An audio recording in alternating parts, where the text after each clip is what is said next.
আসসালামু আলাইকুম ওরহমতুল্লাহি ওবারাকাতুহু। দেশ এবং প্রবাসে যে যেখান থেকে আমার এই ভিডিওটি দেখছেন সবাইকে জানাই আমার পক্ষ থেকে আন্তরিক শুভেচ্ছা ও অভিনন্দন।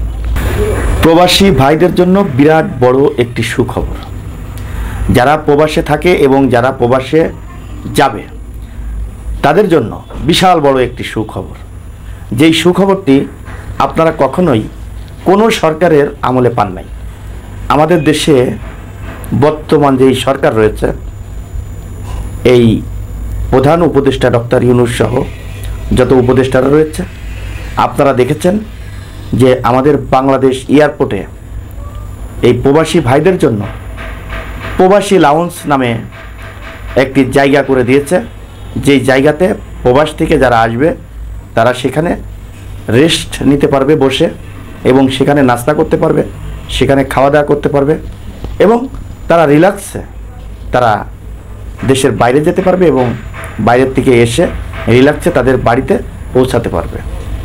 এই প্রবাসী লাউঞ্জ না, শুধু এই ডক্টর ইউনূস সাহেব বলে দিয়েছেন যে প্রবাস থেকে যারা আসবে, প্রবাসে যারা যাবে তাদেরকে ভিআইপি মর্যাদা দেওয়ার জন্য, যারা রেমিটেন্স যোদ্ধা তাদেরকে ভিআইপি মর্যাদা দেওয়ার জন্য, এবং তাদের সিকিউরিটি বাড়ানো হয়েছে।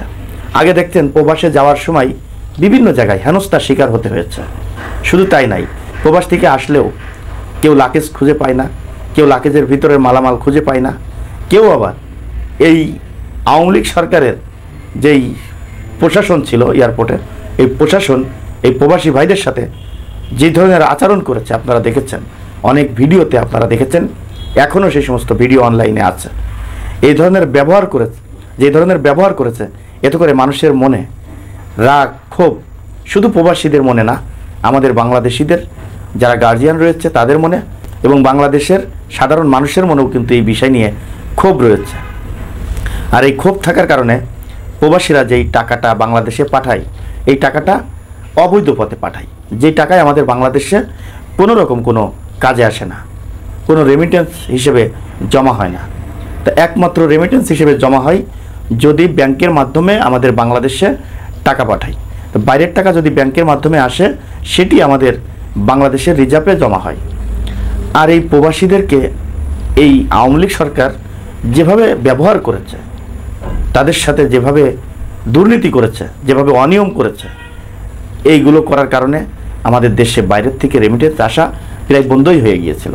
এখন ডক্টর ইউনূস সরকার আসার পর দেখেন প্রবাসীরা যেভাবে রেমিটেন্স পাঠাচ্ছে, এভাবে যদি রেমিটেন্স পাঠায় তাহলে বাংলাদেশের রিজার্ভের সংখ্যা দিন দিন বাড়বে ছাড়া কোনো দিন কমবে না। এভাবে যদি রিজার্ভ বাড়তে থাকে তাহলে দেখবেন কয়েক বছরের মধ্যেই বাংলাদেশের রিজার্ভের সংখ্যা অনেক বেড়ে গিয়েছে, দ্রব্যমূল্যর দাম কমে গিয়েছে। দেখেন এই আওয়ামী লীগ সরকার মালয়েশিয়া শ্রম বাজার যখন বন্ধ ছিল, শ্রম বাজার খোলার পর আপনারা দেখেছেন যে ৭৮,৯৯০ টাকা ঘোষণা দিয়ে বিদেশে লোক পাঠানো হয়েছে। আসলে কি ৭৮,৯৯০ টাকায় কেউ বিদেশে যেতে পেরেছে? পারে নাই। একজন লোকও বলতে পারবে না যে আমি ৭৮,৯৯০ টাকায় আমি মালয়েশিয়ায় পৌঁছাইছি। কেন পারবে না?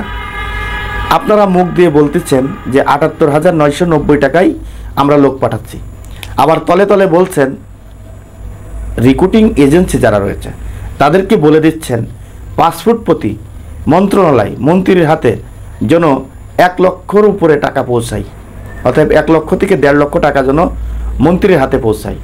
এই যে ঘোষণা দিচ্ছেন একরকম, কাজ করতেছেন আর এক রকম। তাই যদি না হতো তাহলে প্রত্যেকটা মানুষ এই ৭৮,৯৯০ টাকায় যেতে পারত। এই সিন্ডিকেটের কারণে, এই ধরনের দুর্নীতি করার কারণে, এই ঘুষ নেওয়ার কারণে আজকে প্রত্যেকটা মালয়েশিয়া প্রবাসীর ৪ থেকে ৫ লক্ষ টাকা খরচ হয়েছে। এখন এই প্রবাসীরা যেহেতু ৪-৫ লাখ টাকা খরচ হয়েছে, এই প্রবাসীদের এই টাকা উঠাতে কত কষ্ট করতে হয়েছে। শুধু তাই নাই, তারা রাগে ক্ষোভে কিন্তু বাংলাদেশের রেমিটেন্স পাঠায় না। তা এরকম যদি প্রবাসীদের সাথে করা হয় তাহলে প্রবাসীরা কিভাবে রেমিটেন্স পাঠাবে বলেন? দেখেন শুধু তাই না, এই আওয়ামী লীগ সরকারের সময় বাংলাদেশ এয়ারপোর্টে এই প্রবাসীদের সাথে যেভাবে ব্যবহার করা হয়েছে, যেভাবে তাদের সাথে যে আচরণগুলো করেছে, এই আচরণগুলো দেখে মানুষের মনে রাগ ক্ষোভ এখনও রয়েছে। দেখেন এই ডক্টর ইউনূস সরকার যেই কাজগুলো করতেছে এই কাজটি অত্যন্ত চমৎকার একটি কাজ করতেছে, যেই কাজটি করা এই সরকারের জন্য জরুরি। যেমন প্রবাসী লাউঞ্জ করেছে, প্রবাসীদেরকে সিকিউরিটি দিতে বলেছে এবং প্রবাসীদের বাইরের থেকে যে মালামালগুলো আসবে, যে লাগেজগুলো আসবে, এই লাগেজগুলো ভাবে সুন্দরভাবে তাদের হাতে পৌঁছায় সেই ব্যবস্থা করতে বলেছে।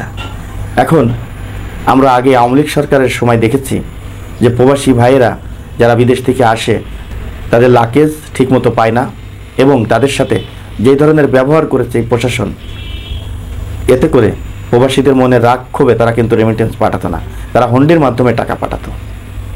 অতএব যদি এরকমভাবে এই ডক্টর ইউনূস সাহেব দুটো সেক্টর যদি ঠিক রাখতে পারে, একটা সেক্টর প্রবাসী আর একটা সেক্টর গার্মেন্টস, এই দুইটা সেক্টরের মাধ্যমেই কিন্তু দেশ উন্নয়ন হয়।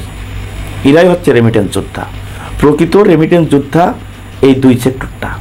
তা এই দুটো সেক্টর যদি এই সরকার ঠিক রাখতে পারে তাহলে এই বাংলাদেশ অতি দ্রুত উন্নয়ন করা সম্ভব। আজ এই পর্যন্তই, পরবর্তী ভিডিও দেখার অনুরোধ জানিয়ে এখানে বিদায় নিচ্ছি আমি মোহাম্মদ মিতুল হোসেন। আসসালামু আলাইকুম রহমতুল্লাহি ওয়া বারাকাতুহু।